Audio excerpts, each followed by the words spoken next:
Ladies and gentlemen, thank you for tuning in to the Rap Palette Music Business 101. And today we're going to talk about owning your masters. This might be very foreign to you. And I know a lot of y'all come here for the news, but I'm going to give you some education. Just in case you might stumble onto somebody, or you might know somebody that's an artist or something, or you might get into a role to become a manager. Now, masters also coincides with owning your publishing. But I'm going to go in depth about this thing called masters. Now, you probably heard in the news with Kanye West and Taylor Swift on how their music is owned by the record labels and not them. And that's a very important thing that I want you to understand. Owning your masters recording means everything. Everything. It has been reported that Sony Music grosses over $1 billion over its back catalog. Now, they use this term back catalog, but they're talking about the master recordings of the music, which entitles them to earn revenue on streams and any other way the music is used. Movies, commercials, you know what I mean? If it's licensed in any kind of way. Since they own the music, they get paid for it. Publishing is a different situation. Publishing, you get paid off the writing of the music. You know what I mean? That's all you get paid for, is the writing of the music. But ownership of the song, you get paid in different ways. And I want you to understand that. Now, for decades, labels have been leveraging the allure of a full-time music career to ink deals that swipe copyrights for their artists. Today, ties have changed, whether financial stability is around the corner or old news. You don't need to sacrifice creative control and ownership to make it. Hold it tight, your masters, and keep scrolling. In many traditional record deals, the artist signs away their master rights, and that is the rights of the recordings, to a record label, either for a set period of time or a length of the copyright. In return, the label provides the artist within an advance to recoup against the artist's royalties. That may sound standard, even great to some, but in most of these traditional deals, the artist is prohibited from releasing any records elsewhere with any other partner, label, or even artists in some cases. And the recordings made by the artist are under contract and owned by the label, possibly forever. This is the situation why Prince had to change his name. This situation when Michael was in a battle with Sony and subsequently owning some of Sony's catalog, but the catalog gets sales right back to Sony after he dies. These people does not play. Now, the deal traditionally has always been great for artists, for those who don't have no money. You know what I mean? And you have Senior Vice President of AWOL, Silva Montero. She said because it means that in return the advance that they get, they're having to sign their rights away. Often for those particular albums and tracks under the contracts is perpetuity. Now, she also goes and explains that artists get an opportunity to buy their songs and catalog back at a cost, sometimes 10 to 20 times what the album is worth. This is a situation with Taylor Swift went with the Big Machine. I've heard they gave her a set period of time, and she didn't have that kind of money. They was asking for something absurd like $300 million or something like that. Now, but if they don't recoup their advances, the expense tends to reach prohibited and its unaffordable heights. London-based singer-songwriter Bruno Major experienced the first hand before leaving his record label, accumulating more than 130 streams. When he signed the contract, you are signing yourself into becoming a commodity. You become a product. And you should understand that. Everyone should understand that at the end of the day, as much as they tell you, and as much as they say they love you, they love your music, they'll tell you that you're the next greatest thing. Ultimately, there's an Excel spreadsheet somewhere with an income and outgoing column.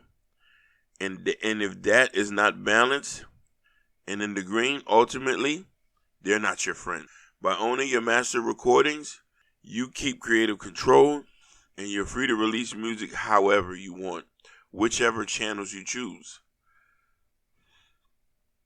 And here's where he points it out. If artists does ever choose to sign a label, owning your master recording is like having the upper hand. If an artist owns the rights, look at Yo Gotti. He left his record label and he owns every bit of masters he owns. They are in the best position to negotiate with the record deal to obtain the best possible terms and control. Now, having been cultured by numerous record labels, Verite is a rising AWOL artist, but lacked the control over her music and masters was glaring in every offer. What guarantees does a major label contract afford you? She said, the idea that I'm going to sign away my rights, my autonomy, my creative control, my financial independence isn't really sustainable living. Now I'm going to go over. Here are I'm going to tell you some terms that artists, should look for in your contract. Okay? I'm going to tell you some terms that artists should look for in their contract. Now, if you see something that says a long right period, this means that the period which the record label owns the recordings. Option over future recordings, meaning a record company can automatically get the rights over your future recordings in return for paying a cash advance, which is the advancement. And an exclusive recording agreement, which I know a lot of y'all don't want that. Every recording created during this term of the agreement is owned by the record company. Unsurprisingly, you have a lot of people encouraging artists and teams to find a qualified eyes to train and shift through contractual agreements. Get you an independent lawyer. I don't even care if you have to go get a loan. This would determine if you eat for the rest of your life or you end up sleeping in your mama's basement. I'm trying to tell you. Now, here's another thing. What really important for artists is that somebody understands the music company contracts.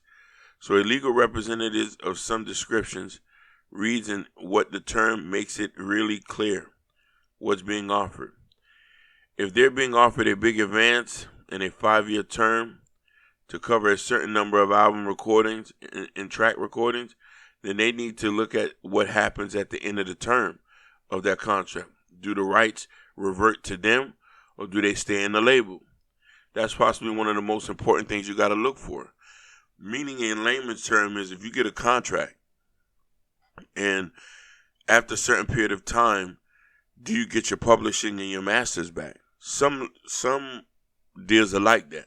I had a particular deal with I didn't get my masters back on my publishing. Matter of fact, I only got 13% ownership of my publishing. And then I wasn't able to perform the song 5 years after the contract was over.